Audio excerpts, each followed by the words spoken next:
Добро вечер во централното издание на вестите. Ова се настаните на денот. Компјутери, мобилни и финансиска документација одземени од сопственикот на Пулс и пазарниот инспекторат во Кочани. Инспекторите ги чешлаат и објектите за прослави. 5 инспекциски екипи се активно на терен и вршат проверки на објектите. Уште 5 мина од повредените се враќаат од лекување во Шпанија и Грција. Доколку треба ќе се одат дома, повеќето се изгореници. До крајот на неделава се очекува враќање на поголем број пациенти. Каратистот Видевски негира се што кажал пред обвинителството. Тврди дека не бил вмешан во убиствата на Вања и Панче. Врие во филхармонија поради назначувањето на имери за нов директор. За вработените изборот бил незаконски, за министерот целосно транспарентен. Вработените во Македонска филхармонија ќе побараат кривична одговорност за министерот Љутков. Секој обид за протест или бойкотирање на работата ќе биде незаконски. Синдикатите незадоволни од одлуката за минималната плата. Дека сме задоволни од ова, не сме задоволни. Од економија тврдат, зголемувањето е согласно со законот. Имаме обврска само да го почитуваме законот за минимална плата.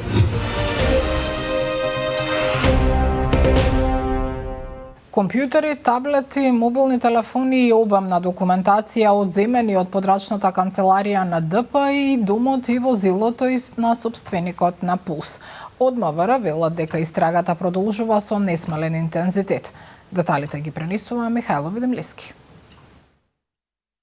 Документација, мобилни телефони и компјутери одзела полицијата при претресот во домот на сопственикот на дискотеката Пулс во Кочани Дејан Јованов Деко.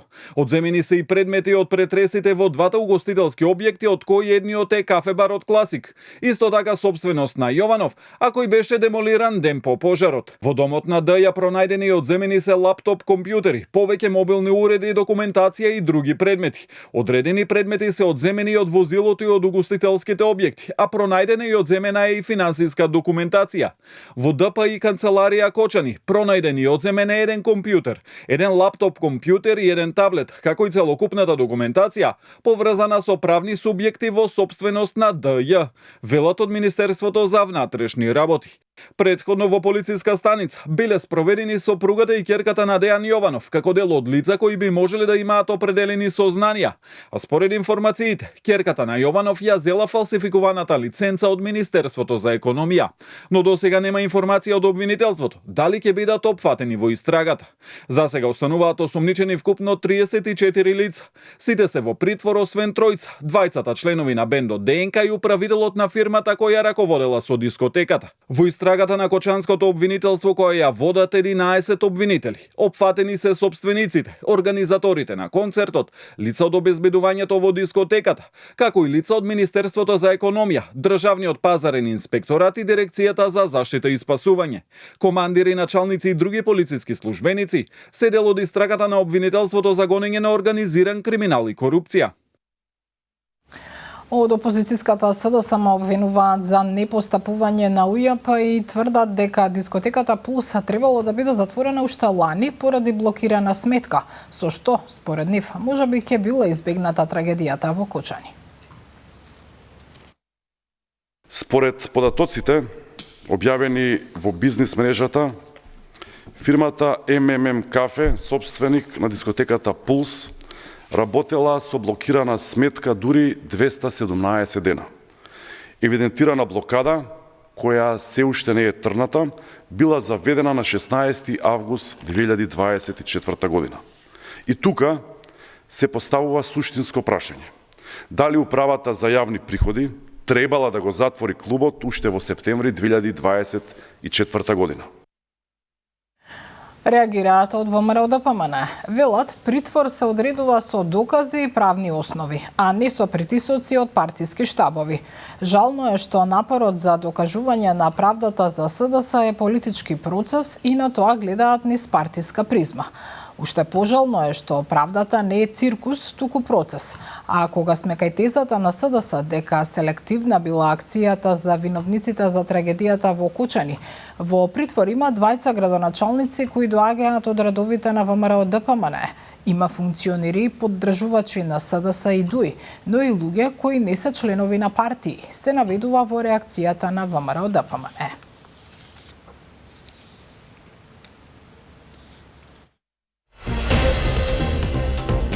Последно збогум за Сара Пројковска од професорите и студентите на Факултетот за музичка уметност.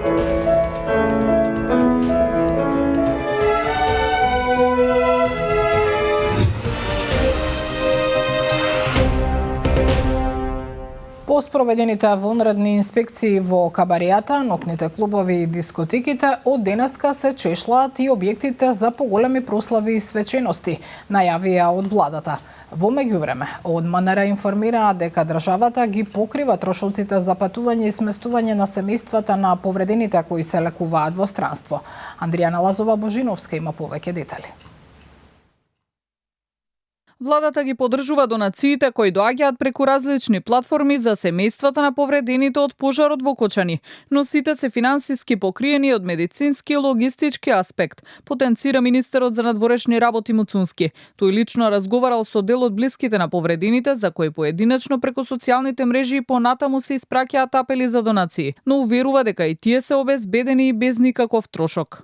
Во одредени случаи дури јас видов некои информации на социјални медиуми, со неколку семејства кога ги видов тие информации и лично контактирав, се јавив да видам дали има некоја недоследност, дали има некој проблем, се утврди дека тие биле и сместени и соодветно транспортирани, за некои ситни логистички работи се доусогласивме и затоа сметам дека во моментот имаме целосна координација со семејствата. Има одлични иницијативи како на Сапорт Кочани, на Икрауд и сето тоа што го гледаме она гресоруц иницијативи од страна на граѓаните. И наше како влада е да поддржиме секој процес на хуманост, но истовремено јавноста да информираме дека во врска со медицинските и логистичките трошоци државата стои позади овие пациенти и позади овие семејства. Додека трае лекувањето на повредените, од владата уверуваа дека прават се за во иднина да се спречат вакви трагедии. По дискотеките, од денеска на терен инспекторите на ДПИ ги проверуваат и рестораните за свадби и големи собири. А сега во живо одиме од Скопскиот аеродром, каде што пристигнуваат пациентите кои што беа на лекување во Грција и во Шпанија. Во моментов изјава дава министерот за здравство Таравари. Ангел е испратен не на 16, туку на 17 навечер, 17 март. Така да третманот бил добар, се надевам дека утре после пладне, после 24 часовен престој, како што е по протоколи, откако да бидат направени одредени токсиколошки испитувања, ќе биде пуштен дома и ќе продолжи со домашно лекување.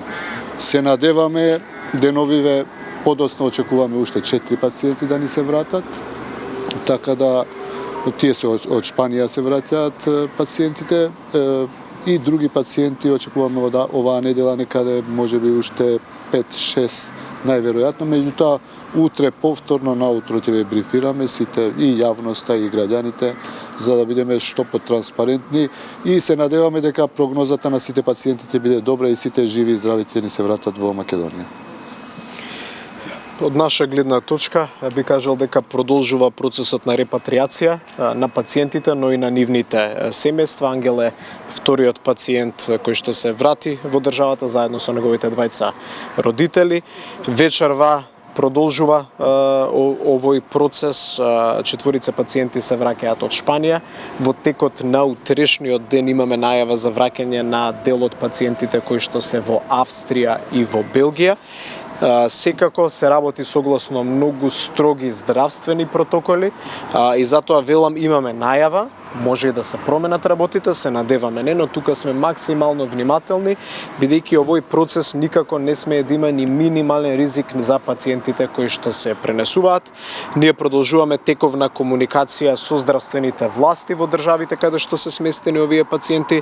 Нашите дипломатско-конзуларни представништва се постојано во комуникација и со семејствата и се надеваме дека во следната комуникација со вас како медиум и со јавноста ќе можеме да соопштуваме дека се повеќе и повеќе пациенти се враќаат во државата. Министре, само кратко за тројцата пациенти вечерва кои што се враќаат, видовме дека овие двајца кои што се враќаат беа во прилично добра здравствена состојба, да не речам на нозе се дојдоа тука. Во каква состојба се враќаат овие тројца кои што ги очекуваме вечер? Не тројца, туку четворица од Шпанија, сите се надевам сите како ангел, така барем по описот на протоколите, нели ни стигнуваат, добро кажа министерот за надворешни работи, по стрикни здравствени протоколи, ги очекуваме во слична состојба и пациентите кои што утре треба да пристигнат, токму така 20 од Италија и 20 од Белгија, и тие се во релативно добра состојба, нормално со одредени повреди кои што веќе се излечени, затоа и не случајно ние не оставаме ништо на случајност. Значи 24 часа ќе ги следиме, доколку треба, можеби ќе ги задржиме, тоа лекарскиот конзилиум ќе одлучи, професионалците, доколку нема потреба, вака како што гледам Ангел, например, утре може да се замине дома, меѓутоа повторно да очекуваме токсиколошките испитувања да се направат утре и потоа повторно ќе ве известиме. Во следните денови очекуваме уште неколку пациенти, меѓутоа ви велам, што ни стигнуваат протоколи, ние ве известуваме, повторно ќе ги причекаме сите наши пациенти, и тие што доаѓаат со возила, и тие што доаѓаат со авиони. Веќе возилата на брза помош се подготвени, се организирано во клиника, повторно на пластична ќе се направи триажа, од таму најверојатно Ангел ќе оди на токсикологија и ќе преспие вечера на токсикологија, се организирано. Значи не оставаме никаде простор за да се случи некаков ризик за пациентите кои што се враќаат. Имате нови информации за овие четворица што се во критична состојба? Да, секако. Значи информациите се од 14 часот. За жал повторно и се уште се во критична состојба, така да се надеваме дека се млади луѓе ќе поминат оваа криза. Тоа беа изјавите на министерот за здравство Таравари и министерот за надворешни работи Муцунски, кои се наоѓаат на Скопскиот аеродром, каде што ги чекаат пациентите кои што се лекува во Шпанија, а веќе еден е пристигнат Ангел кој што се лекуваше во Грција. Партизацијата во институциите и децениското невладење на правото и коруптивноста на системот доведоа до девастирана држава со нефункционални институции, изјави председателот на МАНУ Живко Попов на денешното годишно собрание, кое почна со едноминутно молчење во чест на трагично загинатите во несреќата во Кочани. Децениското невладење на правото и коруптивноста на системот доведоа до девастирана држава со нефункционални институции. Како резултат на тоа, во последните години ни се случија неколку масовни несреќи, меѓу кои последната голема трагедија во Кочани. Верувам дека се уште е возможно рестартирање на државниот систем и доколку успееме на институциите да им го вратиме барем нивото кој го имаа при осамостојувањето на земјата, навистина ќе постигнеме огромен успех. Одложена седницата на Советот на јавните обвинители, на која требаше да се разгледува предлогот за разрешување на државниот јавен обвинител Љупчо Коцевски поради немање кворум. Според претседателката на Советот Димитриевска, роковите и понатаму течат и точката за разрешување на Коцевски ќе биде разгледана најдоцна на почетокот на идната недела. Од владата пак потенцираат дека процесот за негово разрешување ќе биде стопиран по добивањето на мислењето од Советот, односно дека предлогот нема да биде испратен до собранието. Она на што се однесуваше дека како влада ќе ја прекинеме постапката се однесува на делот што владата потоа по добиеното мислење треба да го испрати таквото мислење до собранието. Во овој контекст сакам да појаснам дека владата и доколку добие мислење од страна на Советот за јавни обвинители, ќе ја запре постапката, односно истото нема да го прати во собрание, чисто да немаме нејасноти по однос на ова. А се разбира, Советот за јавни обвинители, согласно роковите кои што ги има, ќе постапува. Во кривичниот суд денеска продолжи сведочењето на обвинетиот Боре Видевски за убиствата на Вања и Панче. Тој денеска го негираше претходно дадениот исказ во обвинителството и тврди дека не бил вмешан во одвојното убиство. За пиштолот во негова собственост, кој Палевски го посочуваше како клуч за расчистување на убиствата, го уверуваше судот дека не знае каде се наоѓа. Рочиштето го следеше Дејан Трајковски.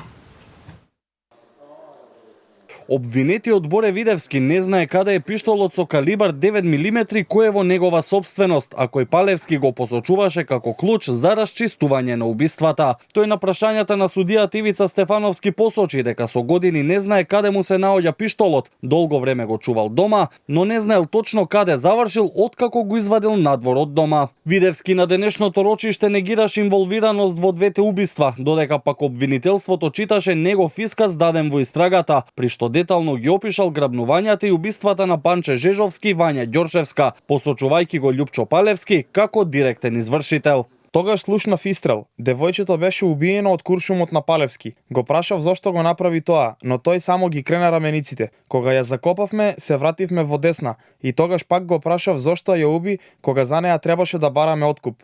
Тој рече, да помине малку време, ќе бараме. Кажал Видевски при исказот во полициска станица. Тој потврди дека партијата Десна имала радиостаници, но дека ги користела само за партиски активности. Инаку, според обвинителството и исказот на Велибор Манев, токму радиостаници биле користени за комуникација при грабнувањата. За различните искази пак неговиот адвокат тврди дека веродостоен е оној кој го дал во обвинителството, бидејќи исказот кој првично го дал во полиција бил под тортура. Јавноста може да верува на неговиот став даден во вториот исказ во јавното обвинителство кога бевме заедно, а истиот исказ го даде и овде пред судот на минатото рочиште. Значи, евидентно е дека е употребена тортура од страна на полицијата врз него и тоа е евидентно и по неговата здравствена состојба. На следното рочиште кое е закажано за 2 април, исказ треба да даде обвинетиот Владко Кешишев.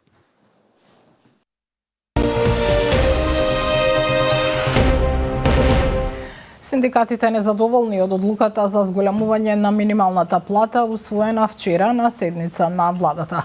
Велат за прв пат за минималецот се одлучувало без нив и најавуваат дека допрва ќе носат одлука какви ќе бидат нивните следни чекори. Од Министерството за економија велат одлуката за зголемување на минималната плата е законска. Деталите од Сандра Спасовска. Сојузот на синдикати не отстапува од своето барање за минималец од 500 евра. Законското усогласување кое го донесе владата за првиот човек на УПОС и подпредседател на ССМ Трпе Дејановски е неприфатливо. Според пресметките, минималната плата која работниците ќе ја добијат во месец април се зголемува за 1812 денари и ќе изнесува 24.379 денари. Дејановски вели, за прв пат од неговото воведување во 2012 година за минималецот се одлучува без работниците. Најави дека како синдикат в петок ќе одлучуваат за следните чекори, кога според најавите треба да се одржи и седница на комисијата која треба да утврди репрезентативност на синдикатот. Се донесе без економско-социјален совет да се разговара таа минимална плата, без да се одлучат и работодавачите, работниците и владата за неиза.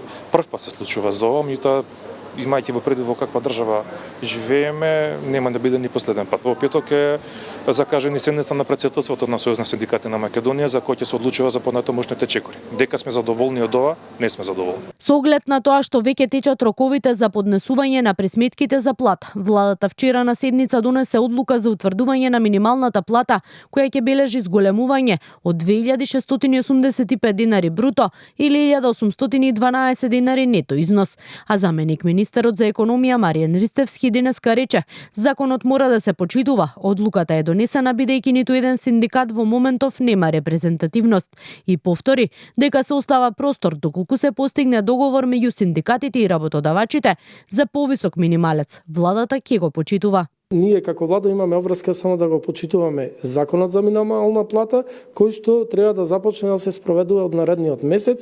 Има доволно време, има доволно простор да институциите ја пресметаат покачувањето, да го пресметат, се извинувам, на минималната плата. Минималецот се утврдува еднаш во годината во месец март. Според законот се пресметува во висина од 50% од просечната исплатена плата и 50% од порастот на трошоците за живот од минатата година. Барањето на ССМ ама беше платата да се зголеми за дополнителни 6.000 денари, односно да изнесува 500 евра. Со тоа што разликата на делот при донесите во рок од 12 месеци да ги покрива државата. Преку мирен собир, социјалните работници од натрешноста на земјава изразија загриженост поради случајот во кој пред 2 дена беше застрелана вработена во Центарот за социјална работа во Прилеп. Од УПОС тврдат дека на вработените во скопските социјални центри им бил вршен притисок да не излегуваат на протестите. Елизабета Дамјановска-Спасеновска. Социјалните работници од Прилеп, Неготино, Велес, Куманово, Гостивар и Тетово застанаа за нивната 36 годишна колешка од Прилеп, која беше застрелана на работното место и повикаа на итни мерки за заштита. Само на вработените од центрите за социјална работа во Скопје им било забрането да излезат и преку мирен собир да и дадат поддршка на повредената колешка. Само во скопските центри социјална работа имаше најмногу притисоци да не излагаат колегите за да дадат поддршка на повредена наша колешка Маријана, застрелана на работно место со 2 куршуми. Поголем абсурд од тоа нема. Сакам само да ги охрабрам дека за правата на работниците не треба да се молчи, за правата работниците треба да се бори, никој ништо не може да им направи и никој не може да ги избрка од работа доколку сакаат да заштитат било кој нивни колега. Барањата се секогаш исти и верувајте ми, првото барање кога сме го разговарали со поранените министри било обезбедување на безбедноста на вработените. Треба да се знае дека центрите за социјална работа се специфична група на вработени. Во меѓувреме, Министерството за социјална политика, демографија и млади го осуди настанот во Прилеп. Оттаму посочуваат дека пред воопшто да се случи тој настан, Министерството ја започнало постапката за физичко обезбедување на сите центри и јавни установи за социјална заштита во државата, имајќи ја предвид сензитивноста на работните задачи на социјалните работници, кои се изложени на ризици по здравјето и животот. Оваа постапка е во завршна фаза, што значи дека наскоро ќе биде објавен и јавниот оглас за јавна набавка, велат од Министерството. Немилиот настан се случи пред 2 дена кога 50 годишен маж кој пред неколку дена избегал од психијатриската болница во Демирхисар, пукал во 36 годишната социјална работничка. Директорот на Центарот за социјални работи Прилеп Зоран Малковски за немилиот настан го обвинува директорот на психијатриската болница, од каде избегал насилникот. Смета дека ако биле известени дека сторителот е на слобода, ќе преземеле поголеми мерки за заштита на вработената. Директорот на психијатриската болница не одговори зошто Центарот за социјални работи во Прилеп, каде и претходно правел проблеми, не бил известен за бегството. Од Министерството за социјална политика, демографија и млади демантираа дека бил вршен наводен притисок врз вработени во центрите за социјална работа и дека им биле упатувани закани дека ќе бидат избркани од работа, доколку излезат на протест. Ве известуваме дека од страна на кабинетот на министерот и министерот Фатмир Лимани лично, такво нешто не се случило. Самиот чин е недозволив и не смее да се случи. Правото на протест е едно од основните права на човекот и е загарантирано со многу меѓународни документи, како и во националните устави на бројни држави, наведуваат од Министерството. Вработените во Филхармонија од петок ќе ја бойкотираат работата на институцијата поради изборот на Мустафа Имери за нов директор. Според нив, одлуката за неговото поставување е политичка и незаконска и велат дека ќе бараат и кривична одговорност од министерот за култура Љутков, кој пак за Канал 5 тврди дека конкурсот бил целосно транспарентен и законски. Јорданчо Цветановски. Поставувањето на Мустафа Имери за нов директор на Македонската филхармонија ги револтираше вработените во оваа културна установа. Од синдикатот на филхармонија се гневни за тоа што, како што велат, Имери е политички договор на власта. Најавуваат и кривична одговорност против министерот за култура Љутков. Вработените во Македонската филхармонија ќе побараат кривична одговорност за министерот Љутков, кој наместо да ги почитува законите, реши до крај да го истера меѓупартискиот договор меѓу ВЛЕН и ДПМН. Ние, како синдикат, како вработени, ги осудуваме сите изјави кои имаат националистичка позадина, бидејќи нам не ни е важна етничката припадност на идниот директор, туку неговиот капацитет и способност да ја води најстарата културна институција во земјава. Непочитувањето на системот и законите и носењето на погрешни одлуки во минатото веќе не чинеа прескапо. Очигледно дека оваа власт нема интерес да учи од грешките и продолжува на најдрзок начин со своето лицемерие и лаги. а во следниот период вработените велат дека ќе преземат поригорозни чекори. После утрешниот концерт, кој е насловен како без зборови и има хуманитарен карактер, вработените во филхармонија заменуваат на бојкот, а веќе од наредниот период планираат да починуваат и протести. Министерот Лјутков пак за Канал 5 тврди дека конкурсот бил транспарентен, додавајќи дека Имери е компетентен за директорската функција. Јас би сакал да ги прашам од каде им се информациите дека тој има слаба биографија, дека била на еден лист или дека не ги исполнувал условите. Има се во записникот и во делот на изборот на кандидатите, има и записник од интервјуата, има слободен пристап на информации, така да сите информации ќе бидат споделени и со медиумите и со јавност. Секој обид за протест или бојкотирање на работата ќе биде незаконски и невалиден. Претходните неколку недели вработените во филхармонија неколку пати протестираа пред Министерството за култура, револтирани поради случувањата со директорските места во нивната институција. Владеачката ВМРО ДПМН денеска прашува дали Јон Фрчковски користел психотропни супстанции, повикувајќи се на објавени информации на социјалните мрежи и бараат став од Филипче и објаснување за поставувањето на Јон на партиска позиција. Јавно го прашуваме Јон Фрчковски дали тоа што користи е наркотична супстанца кокаин. Ако тоа е точно, дали Јон Фрчковски се дрогира во просториите на СДС или во просториите на јавното предпријатие за стопанисување со стамбен и деловен простор, каде Јон беше помошник директор. Дали Јон Фрчковски е подготвен да направи јавен наркотест за утврдување на психотропни супстанции. Кој е ставот на Венко Филипче, кој го поставил Јон на ваква позиција? Директорот на Центарот за истражување и анализа на СДСМ Јон Фрчковски поднесе оставка од функцијата, откако што навидува на неговиот Facebook профил морални причини по обвинувањата на ВМРО ДПМН дека конзумирал наркотични средства.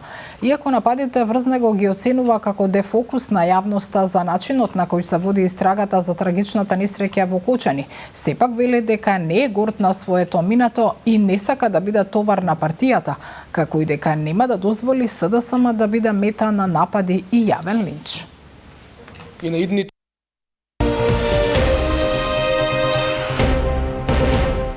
А на Факултетот за музичка уметност во Скопје денеска се одржа комеморација за Сара Пројковска, која беше придружен вокал на групата ДНК и вонреден професор на факултетот. Незините колеги и студенти го упатија последното збогум, оддавајќи и почит на трагично загинатата вокалистка која го загуби животот во дискотеката во Кочани.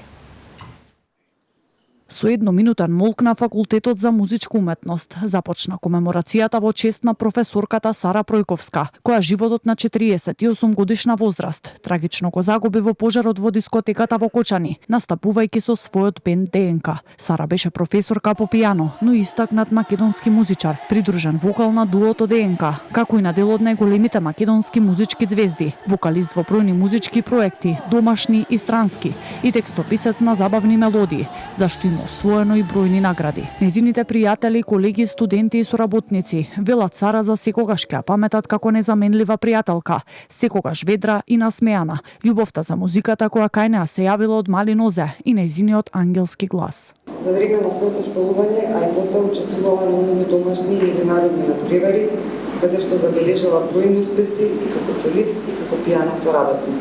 Таа беше музика. Музика која ќе дојдеш да те расположи кога не си добар. Музика која ќе бидеш тажен, да тагува заедно со тебе, како што ние сега ќе тагуваме користи. Имаше огромен интегритет, си го почитуваше семејството, традицијата, знаеше од каде доаѓа, ги обожаваше, се гордееше со своите деца. Оние сите кои има задоволство да сретнат, да ја запознаат, нема да можат да заборават незината насмевка, незиното смеење, кое што беше толку заразно, што не можеше кај соговорникот да не измами исто така насмевка. Во нејзина чест настапија студентскиот оркестар и пианистот Дино Имери, а беше прочитана и поема напишана од македонската поетеса Ана Бунтевска.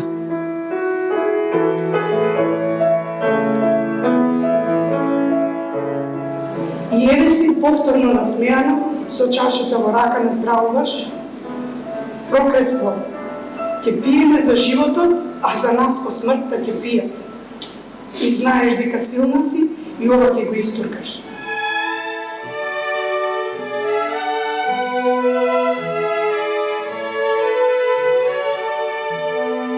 На Факултетот за музичка уметност во Скопје, во чест на Сара Пројковска, отворена и книга на жалост, каде низините колеги и студенти пишуваат пораки за последно збогум.